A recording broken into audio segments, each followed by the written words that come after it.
Bonjour, je suis dans mon albergué, toujours le soir et je voulais juste préparer la journée de demain qui va être une grosse journée de 4 à 5 heures de montée, garder la courbe qui m'attend. Voyons, je suis ici à Vega de Valcarce et je vais continuer à marcher à Rutilan, c'est ça. Ensuite à Las Hererias. Et tout d'un coup, après une couple de kilomètres, je vais faire regarder la courbe de la montée. Là, ça va être énorme. La Faba, une montée de 900 mètres. Et après, la Laguna, une autre montée pour atteindre après 13 kilomètres de montée intense, au Cedrero à 1330 mètres. Donc ça, c'est la journée de demain qui, qu'il faut que je me repose et ça va être une belle journée. Et je peux vous dire, en étant été 2 fois au Cedrero, que c'est vraiment une très belle place. Alors, on se donne rendez-vous demain matin pour le grand départ pour Vega de Valcarce à Ocebrero pour une montée de 4 à 5 heures. À demain. Alors, je quitte Vega de la Valcarce pour la montagne et pour la Galice parce que non seulement je vais monter sans arrêt pendant plusieurs heures, mais je vais aussi atteindre la Galice.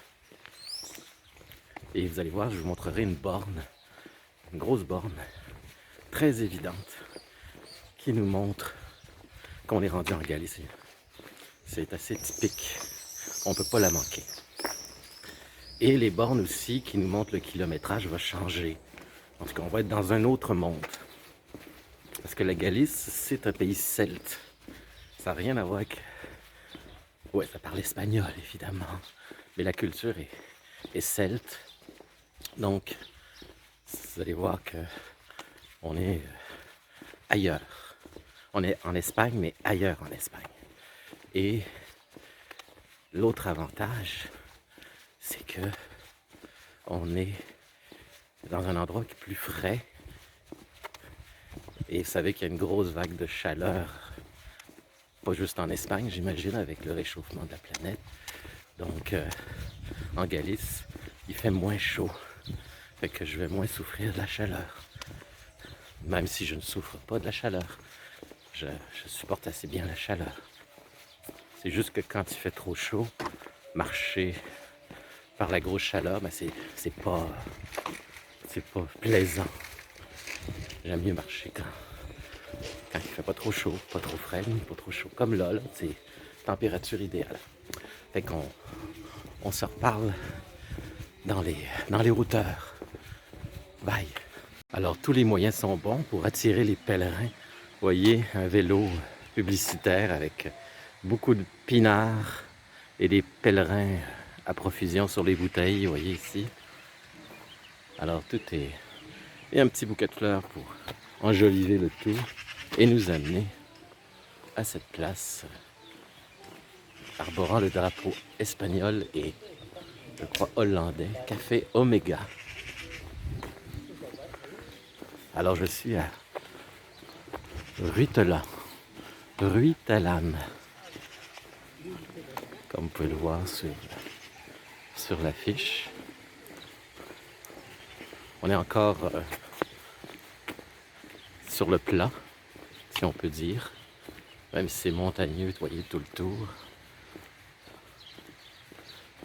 Il y a des albergues tout autour aussi. Un beau petit village. Alors vous allez retrouver ce genre d'édifice à moitié construit à certaines places en Espagne. C'est comme pas courant, mais c'est fréquent.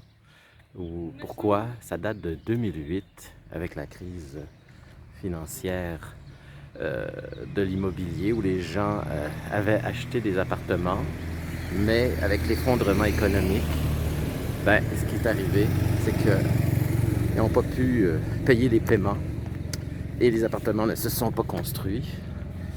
Et ils ont perdu, tout le monde a perdu beaucoup d'argent en Espagne, en Grèce. La Grèce aussi a été un des pays très touchés. Et je parle avec des Espagnols et ils me le disent. Ils disent, on ne s'est pas encore remis de la crise de 2008.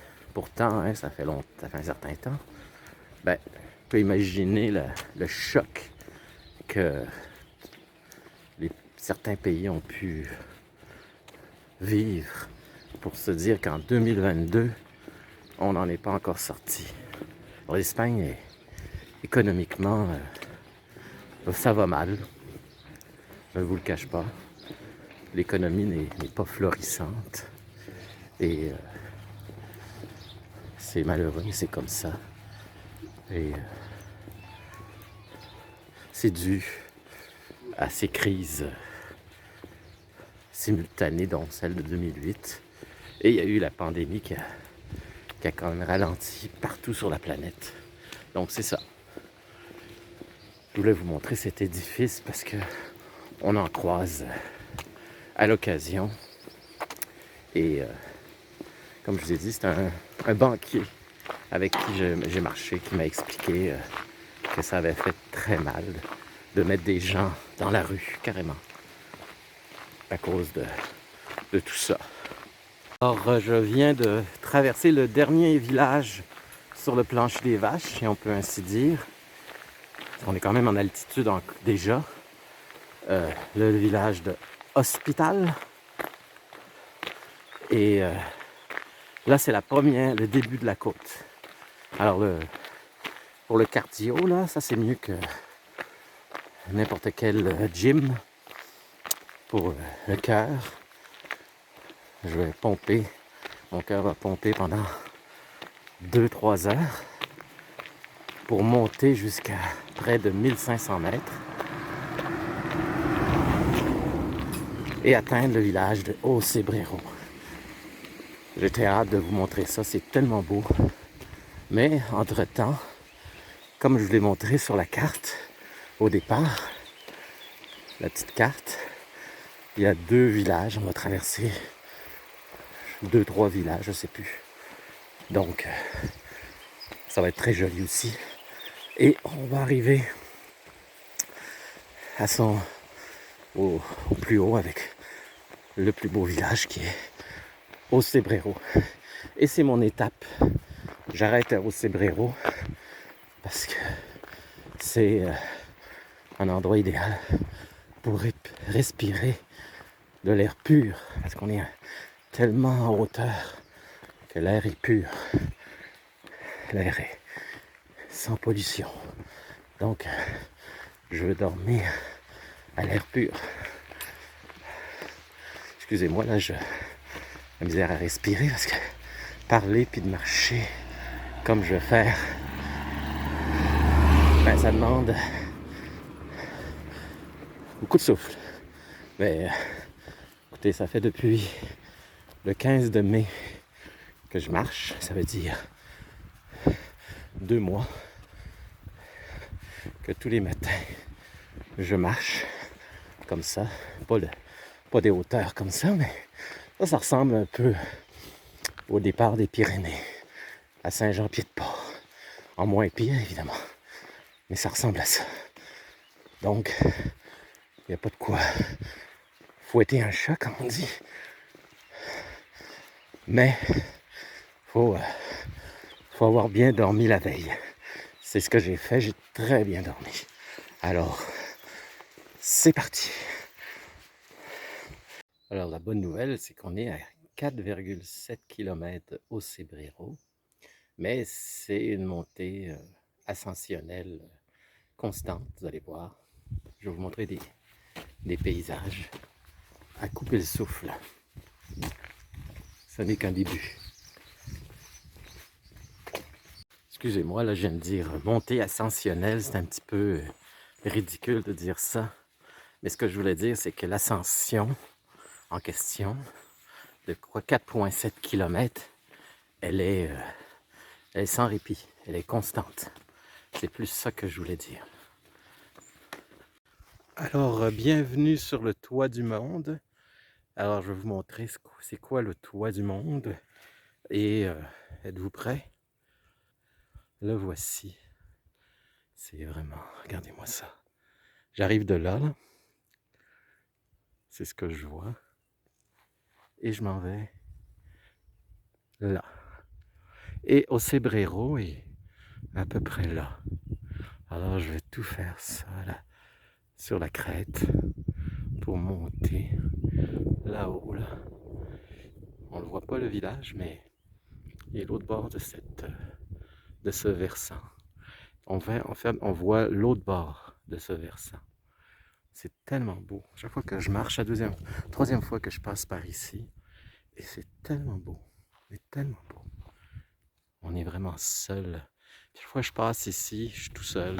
Il n'y a pas d'autres pèlerins, marcheurs. J'ai la paix la plus sereine. Mais je vais vous raconter une anecdote sur ce chemin parce que j'ai eu une tempête de neige. Ça, c'est il y a 2 ans et demi. J'étais en train de marcher dans une tempête de neige. Mais une tempête de neige espagnole, il faut bien l'entendre. C'est pas les tempêtes du Québec. Mais ça fait rien. J'avais des running shoes et quand la neige tombe ici, ben elle reste pas, elle devient de la gadoue, de la sludge. Et mes souliers, ben, mes chaussures prenaient l'eau. C'était de l'eau, en fait c'était de la gadoue, donc c'était de l'eau glacée. Et je suis tombé malade.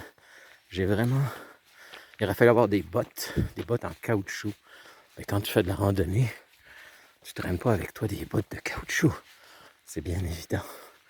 Fait que j'ai attrapé une grosse grippe à cause de ça. Et combiné avec ce qui arrivait, là, c'était juste avant la pandémie, ben j'ai dit je vais arrêter. J'ai interrompu ma marche, rendu à Ocebreiro. Ça veut dire que, oui, c'est la 3e fois que je le fais jusqu'ici. Après, ça va être depuis 2014 que je ne l'aurais pas fait. Donc ça va être du nouveau de 2014, qui date depuis 2014. Donc, je vais être peut-être un peu moins au courant des choses pour vous expliquer, mais ça fait rien. Je l'ai déjà fait au moins une fois, mais ça fait longtemps. Comme je dis, c'est en 2014. Alors ça fait drôle de marcher ici sur du sable ou de la roche quand il y a 2 ans et demi, c'était une tempête de neige. Mais ça me faisait pas peur. Sauf pour mes pieds qui ont pris froid. Voilà, alors ça c'était ma petite histoire de Ocebreiro. Et le plus drôle, c'est qu'en rendu à Ocebreiro, il y avait la météo, tu sais, l'animateur météo qui était là, puis qui était en panique de la neige. Nous sommes à Ocebreiro et il neige. Parce que les Espagnols, ils voient pas ça de la neige souvent. Donc ils étaient tout énervés à cause d'un peu de neige. Petite tempête de rien du tout. Et ça me faisait rire de voir ça. Enfin, quand on n'a jamais vu, ben c'est normal. Moi, la neige, ça m'a fait un peu... Ça m'a pas dépaysé, ça c'est sûr. Mais la neige, elle était pas pareille. Elle était comme plus granuleuse. Enfin, comme on est en Espagne, la météo n'est pas la même. Il n'y a rien qui est pareil en Espagne par rapport au Québec, au niveau de la météo. Les paysages, oui, la Galice, Là, on va arriver bientôt en Galice. Ben, je trouve que ça ressemble beaucoup au Québec au niveau de la végétation. C'est très verdoyant, vous allez voir. Vous voyez, je suis en haut des montagnes, à 1500 mètres. J'approche au Cebreiro et il fait aussi chaud que il y a 3 heures où j'étais en bas de ces montagnes-là. J'étais là-bas, là, en bas des montagnes. Ben, il fait aussi chaud. Faut dire qu'il est midi et le soleil commence à taper. Alors, on continue. Parce que si je veux atteindre au Cebreiro, mais je suis pas très loin. Je suis même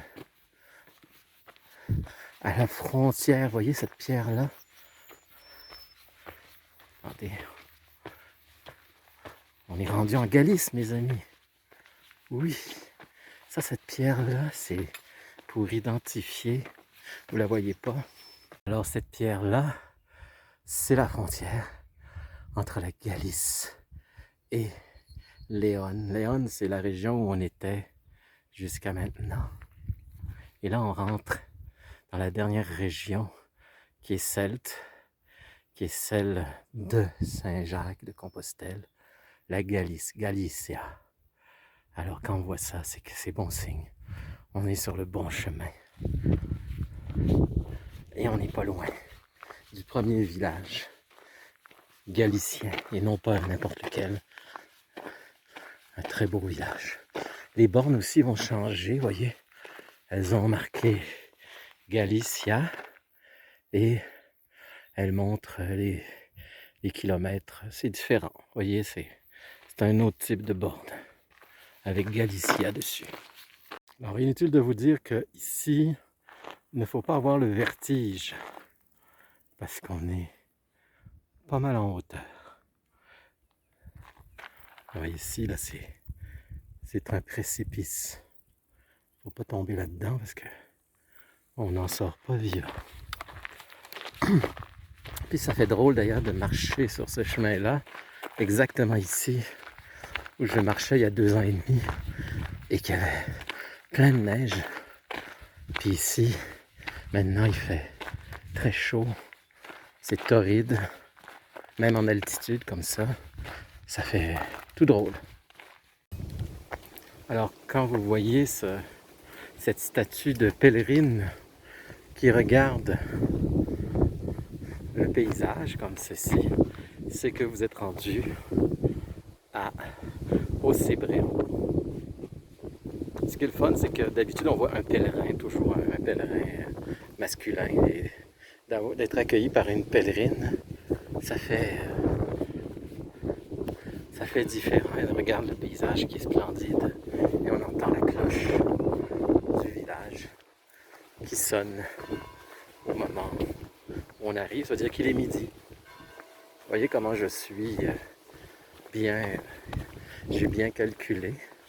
J'arrive au Cebreiro à midi pile. Voici ce qu'on voit au Cebreiro de l'autre versant de la montagne. Là, je suis devant l'albergue municipal qui va ouvrir d'ici 30 minutes. Et après, je vous amènerai dans le village. Ça vaut vraiment la peine que je vous montre le village de Cebreiro qui est très très typique. Mais en attendant, je vais attendre de m'installer, me libérer de mon sac à dos. Chose promise, chose due, je vous montre le splendide village de Cebreiro. Vraiment un beau village, vous allez voir.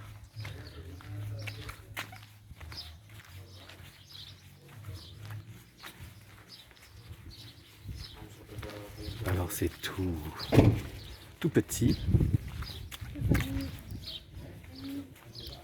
mais c'est très joli. C'est aussi très touristique. Là, il n'y a pas trop de touristes. On est la semaine, heureusement. Mais souvent... Oh, pardon. souvent c'est plein parce que c'est tellement petit que ça se remplit très rapidement. On va aller voir ces... Vous voyez, c'est des toits de chaume. On voit pas ça souvent. Des maisons en pierre à toit de chaume. Avec des toits d'ardoise aussi.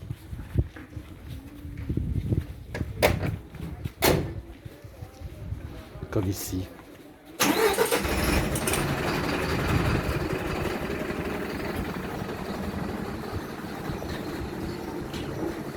Alors là, je suis rentré dans l'église de Ocebrero et je vais vous raconter la légende du miracle de Ocebrero.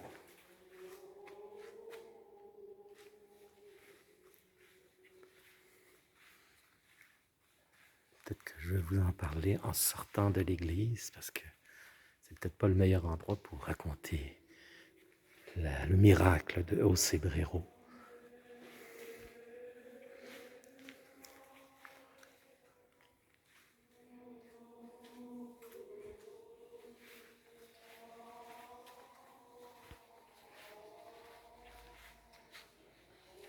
Alors pendant que je m'éloigne de l'église où j'étais, comme ceci, je vais vous parler du miracle. En fait, quand je vais vous raconter l'histoire, vous allez dire c'est plus une légende qu'un miracle. Mais le voici.